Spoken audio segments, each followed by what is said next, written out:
రావు channel నిద్రమత్తులోంచి అలా లేచి ఇలా వచ్చి కెమెరా ముందు నిలబడ్డా. ఎందుకంటే అప్డేట్స్ ఆ రేంజ్ లో ఉన్నాయన్నమాట.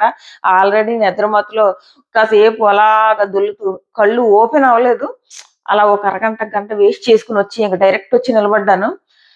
అద్దరిపోయే అప్డేట్స్, ఒకటి కాదు రెండు కాదు. చూడండి, మేకప్ వేసుకున్నాను, లిప్స్టిక్ రాసుకున్నాను. ఎక్కడో డైలాగ్ విన్నట్టుంది కదా. నాకు సడన్ గా కెమెరా ముందు నిలబడితే గుర్తొచ్చాయనమాట అవన్నీ. మళ్ళీ డ్రెస్ చేంజ్ చేయలేదు, ఇలాంటి కామెంట్స్ ఏం పెట్టకుండా మాట్లాడుకుందాం. అసలు ఈ రోజు ఎపిసోడ్ మనీష్ గారు ఎలిమినేట్ అయిపోయారు. అది ఆయన మిస్టేకే పాపం. సో ఆల్రెడీ ఇంతకుముందు వీడియోలో చెప్పాను. వరుసగా మాట్లాడుకుంటూ వద్దాము. ఓనర్స్ కి ముఖ్యంగా ప్రియాకి క్లాసు పడింది చూడండి, ఓ రేంజ్. ఎందుకంటే ప్రతి దాంట్లో ఎక్కడైతే తప్పు జరిగిందో అక్కడ ప్రియా ఉందన్నమాట. సో దానివల్ల ప్రతిసారి ప్రియాకి ఫుల్ కోటింగ్ అండ్ రీతుకి పెయింట్ టాస్క్ లో కోటింగ్ అండ్ కెప్టెన్ ని పీకి పాడేశారు. అండ్ మళ్ళీ సేమ్ టీమ్ కి ఎవరైతే కెప్టెన్సీ కంటెండర్స్ ఉన్నారో సేమ్ వాళ్ళందరికీ మళ్ళీ కెప్టెన్సీ టాస్క్. విషయం ఏంటంటే మళ్ళీ రీతుయే సంచాలకు. సో ఇంకా చాలా ఉన్నాయన్నమాట. మాట్లాడుకుందాం, వరుసగా మాట్లాడుకుంటూ వద్దాం. సో ఫస్ట్ డెవాన్ ని కెప్టెన్సీ నుంచి పీకేశారు అనమాట. పీకేసి ఆ పీకే ముందు పెయింట్ వీడియో ప్లే చేసి అండ్ భరణికి కూడా నేను అన్నా కదా ఆ రోజు, స్టాండ్ ఆయన తీసుకోపోతే మనం తీసుకుంటామా అని. సో నాగార్జున గారు కూడా సేమ్ అలాగే క్లాస్ పీకి స్టాండ్ ఎందుకు తీసుకోలేదు నువ్వు నీ కోసం అని చెప్పేసి తనకి అండ్ తనుజకు కూడా క్లాస్ పడింది. అంటే అది సపోర్ట్ వద్దు అన్నది కదా దానికోసం. సో అయితే ఈ పెయింట్ టాస్క్ లో భరణి గారికి అన్యాయం జరిగిందని ఫుల్ కోటింగ్ పీకి ప్రియా ఎవరు సంచాలక్ రీతుకి ఫుల్ కోటింగ్ పీకితే ఆవిడ మహానటి ఏడుపులు ఏవేవో రీజన్స్ చెప్పి ఏడుపులు మొదలెట్టిందంట. సో అది జరిగింది. అండ్ డెమాన్ అన్నారంట, ఇప్పుడు నువ్వు ఇలా విన్ అయ్యావు కదా, ఇలా విన్ అయ్యి కెప్టెన్ అవడం కరెక్టేనా అన్నారంట. సో తన్ని కెప్టెన్ నుంచి పీకేశారనమాట. అప్పుడు మళ్ళీ హౌస్ మేట్స్ అందరిని అడిగితే డెమాన్ కెప్టెన్ అవడం రాంగ్ అన్నారంట. మరి అదేంటి ఓనర్స్ అందరూ అప్పుడు క్లాప్స్ కొట్టేసి అడవులు చేసి పెంట చేస్తారు. చూడాలి ఆ సీన్ ఏమైంది మరి. హౌస్ మొత్తం అయితే డెమాన్ ఇలా కెప్టెన్ అవడం కరెక్ట్ కాదని అన్నారంట. సో అదొకటి. సో అదనమాట, కెప్టెన్ నుంచి పీక్ పాడేశారు. చాలా మంచి పని చేశారు. ఇప్పుడు మిగిలిన వాళ్ళందరూ దారిలోకి వస్తారు.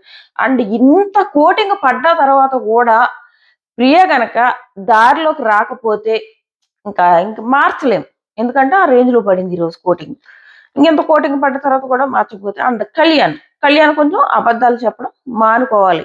ఈ వీలు పట్టుకోవడం ఉన్నది కదా, అది కొన్ని సెకండ్స్ పట్టుకున్నా గానీ అక్కడ యాక్చువల్ కళ్యాణ్ అబద్ధం అని అనలేము. నేను ఆ రోజు కూడా అన్నా బ్యాలెన్స్ చేసుకోవచ్చు అని ప్రియా చెప్పడం వల్ల చేసుకున్నాడు అని. ఆ టైంలో ప్రియా తీసుకోవాల్సిన డెసిషన్ అది. కొంచెం 5 సెకండ్స్ కంటే తను నువ్వు 5 సెకండ్స్ ఇచ్చావు, ఆ 5 సెకండ్స్ కంటే తను చాలా ఎక్కువసేపు పట్టుకున్నాడు అన్నది పాయింట్. సో ఆ పాయింట్ లోనే క్లాస్ పడిందంట. తను 5 సెకండ్స్ కంటే ఎక్కువ పట్టుకున్నాడు. సో అంటే ఇమ్మీడియట్ గా ఏమీ వదిలేయలేదు. 5 సెకండ్స్ అంటే ఇమ్మీడియట్ గా వదలాలి కదా, అలా ఇమ్మీడియట్ గా వదలలేదని వీడియో 3 సార్లు వేసి చూపించి మనకి ఎపిసోడ్ లో ఒకేసారి వేసి చూపించవచ్చు. బట్ వాళ్ళకి మాత్రం ఆ వీడియో ఒకటి, పెయింట్ వీడియో ఒకటి, బొమ్మల టాస్క్ వీడియో ఒకటి 3 సార్లు వేసి చూపించారంట. వాళ్ళకి క్లారిటీ, కళ్ళు ఇక్కడున్న కళ్ళు ఇక్కడ తెచ్చుకుని పెట్టుకుని చూసుకుంటారని క్లారిటీతో వేసి చూపించారంట. సో అది పెయింట్ టాస్క్ అలా చూపించారు. అందరికంటే హ్యాపీయెస్ట్ పర్సన్ ఎవరైనా ఉంటారంటే భరణి గారు అనమాట. ఆయనకి అన్యాయం జరిగింది కదా, సో నా కోసం స్టాండ్ తీసుకున్నారు అని. సో ఆయన కూడా అన్నారంట, నాగార్జున సార్ అన్నారంట, నువ్వు నీ కోసం స్టాండ్ తీసుకో అని చెప్పేసి. ఒకసారి కాదు 2 సార్లు. ఏమైందంటే రోల్స్ రివర్స్ చేస్తారు. ఇప్పుడు టెనెంట్స్ అందరూ ఓనర్స్ అయిపోయారు, ఓనర్స్ అందరూ టెనెంట్స్ అయిపోయారు అనమాట. ఫైనల్లీ ఆడియన్స్ బాధ వాళ్ళకి వినపడింది. మనం ఒప్పుకోవట్లేదు కదా అలా ఓనర్స్ మాత్రమే అన్ని 2 వీక్స్ నుంచి అలా ఉంటే. సో ఇప్పుడు ఏమైందంటే, సో భరణి నేను రాముని అంటారంట, మరి మీరు కూడా టెనెంట్స్ లోకి వెళ్ళిపోతారా అంటే, సార్ మేము ఇప్పటి వరకు అక్కడే ఉండొచ్చాము సార్, మేము వెళ్ళము అంటే, వీటికి ఏం తక్కువ లేదు, అవసరం అయితే మాత్రం స్టాండ్ తీసుకోరు అని అన్నారంట. మీరు కష్టపడి గెలుచుకున్నారు ఓనర్షిప్, సో మీరేమి వెనక్కి టెనెంట్స్ లోకి రావాల్సిన అవసరం లేదు, వెళ్ళండి అమ్మా ఎంజాయ్ చేయండి హౌస్ లోకి వెళ్ళి అని అన్నారంట. సో అది. ఆ తర్వాత బొమ్మల టాస్క్ లో ఈ సుమన్ జస్ట్ జాకెట్ ని కదా కొట్టాడు. జాకెట్ ని కొడితే నేను కొట్టాడు, నేను చూశాను, ఏదో పళ్ళలో ఒక 4-5 కెమెరాలు పెట్టుకున్నట్టు ఏళ్ళు బిల్డప్లు, కనీసం డౌట్ గా కూడా చెప్పట్లేదు. అక్కడ రీతు అంతే 3 సార్లు ఏకంగా లెక్క పెట్టి 3 సార్లు పెయింట్ పూసాడు భరణి గారు అని అన్నది. ఇక్కడ ఈమెమో నేను కొట్టలేదు, నేను షర్ట్ను కొట్టాను అని చెప్పి సుమన్ చెప్తుంటే, లేదు నువ్వు కొట్టావు నేను చూసానని అవుట్ చేసి పక్కన మూలం కూర్చోబెట్టేసింది. వీళ్ళేదో ఓ 4-5 కెమెరాలు కళ్ళు కనీసం డౌట్ అయినా ఎక్స్‌ప్రెస్ చేయట్లేదు ఆళ్ళు. అవుట్ చేసి పడేసింది. సో, దానికి కూడా క్లాస్ పీకి ఒక 3 సార్లు ఆ వీడియో వేసి చేస్తే ప్రియా అంట సుమన్‌కి సారీ సుమన్ అన్నదంట. సుమన్ చేసిందంతా చేసి ఇప్పుడు సారీ చెప్తే అయిపోద్దా అని అన్నాడంట. సో, అది. అండ్ సుమన్ నేను ఎమ్ముని ఇద్దరిని నాగార్జున సార్ అప్రిషియేట్ చేశారంట. అండ్ సుమన్‌ని అసలు లాస్ట్ వీక్‌కి ఈ వీక్ నువ్వు ఎంత ఎదిగిపోయావో అని నిద్రలో లేస్తే ఎంత ఫ్రెష్‌గా ఉన్నారు కదా! యాక్చువల్‌గా నీరసంగా బద్ధకంగా ఉండాలి. సో, ఎంత ఎదిగిపోయావో అన్నారంట. అండ్ వీళ్ళిద్దరిని అప్రిషియేట్ చేసేటప్పటికి ఆడియన్స్ నుంచి ఫుల్ క్లాప్స్, మళ్ళీ సుమన్‌కి క్లాప్స్ పడ్డాయన్నమాట. నెక్స్ట్ వీక్ ఇంకా బాగా ఆడతాడు, ఆడాలి కూడా. సో, అండ్ ఎమ్ముకు కూడా ఆడియన్స్ క్లాప్స్ కొట్టారంట.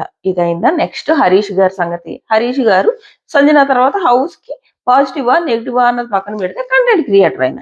సో, ఆ కంటెంట్ క్రియేటర్ 1 వీక్ నుంచి ఏం చేశాడు ఆయన, బుద్ధిమంతుడు అయిపోయి బుద్ధుడిలాగా బుద్ధుడు చెట్టు కింద కూర్చుంటే ఈయన సోఫాలో కూర్చున్నాడు.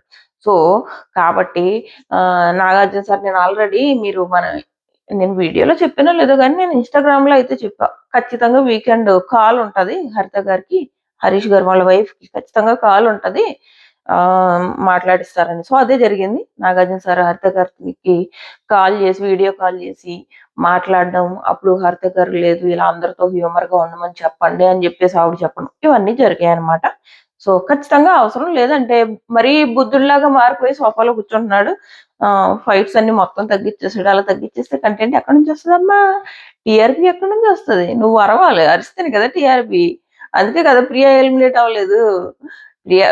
ప్రియకి మనిషి కంటే ఎక్కువ ఓట్స్ వచ్చుండుంటాయా? వచ్చినా రాకపోయినా ఒకవేళ తక్కువ వచ్చినా కూడా ప్రియాని కనీసం ఎలిమినేట్ చేసి సీక్రెట్ రూమ్ కైనా పంపుతారు కానీ బయటికి పంపరు. బీబీ టీమ్ వాంట్స్ దట్ అది. సో, అది. నెక్స్ట్ వచ్చేసి సంజన అండ్ ఫ్లోరా వీళ్ళిద్దరూ మళ్ళీ థమ్సప్ కొట్టేశారంటే దొంగతనాలు ఆపితే బాగుండు. చిరాకు వస్తుంది ఇంక చూసి ప్రతిసారి దొంగతనాలేనా? ఏం లేదు. ఇప్పుడు మళ్ళీ తను ఏమనొచ్చు అంటే, లాస్ట్ వీక్ కెప్టెన్ గా ఉన్నప్పుడు నా మాట ఒక్కళ్ళు వినలేదు, నా ఫుడ్ అంతా కొట్టేశారు, అందుకే నేను కొట్టేస్తున్నాను అని అనొచ్చు. బట్ ఇంకా రోజు ప్రతిసారి దొంగతనాలు చూడడానికి చిరాకు వస్తుంది. ఆపాలి ఇంకా దానికి ఒక స్టాప్ అంటూ ఉండాలి కదా. ఎన్ని రోజులు నడుస్తుంది వాళ్ళు వీళ్ళని దొంగతనం చేసుకోవడం, వాళ్ళని దొంగతనం చేసుకోవడం. ఎక్కడో ఒక ఫుల్ స్టాప్ ఉండాలి కదా. సో, అది ఈ వీడియో చూపించారంట. నెక్స్ట్ వీల్ టాస్క్ లో చెప్పా కదా ఆల్రెడీ. దానికి కూడా ప్రియాకి క్లాస్ పడిందంట. అండ్ బొమ్మల టాస్క్ గురించి కూడా చెప్పే తనూజ అని అన్నారంట. అసలు నీ గేమ్ ఏంటో అర్థం కాలేదు, సపోర్ట్ చేస్తానని చెప్పేసి అంతమంది వస్తుంటే నువ్వు చెయ్యనివ్వలేదు, నీ కోసం నువ్వు స్టాండ్ తీసుకోవాలి, అది గేమ్ అని చెప్పేసి తనుజతో అన్నారంట. ఇప్పుడు ఇంకోటి ఏంటంటే కెప్టెన్సీ కంటెండర్స్ ఎవరు? నార్మల్ గా ఇంతకు ముందు టాస్క్ లో Manish, M, Bharani and demon కదా. ఇప్పుడు ఏమయ్యారంటే మనీష్ ఎలిమినేటెడ్ కదా, కాబట్టి ఎమ్ము, భరణి, డెమాన్ వీళ్ళు ముగ్గురు ఉంటారనమాట. సో, మరి అన్న వీళ్ళ ముగ్గురికి ఇంకొకళ్ళు ఎవరినైనా ఎక్స్ట్రా యాడ్ చేస్తారో మనీష్ ప్లేస్ లో, లేదా యాడ్ చేయకుండా వీళ్ళ ముగ్గురికి నడుతారో చూడాలి. సో, ఇది కామనర్స్ వర్సెస్ సెలబ్రిటీస్.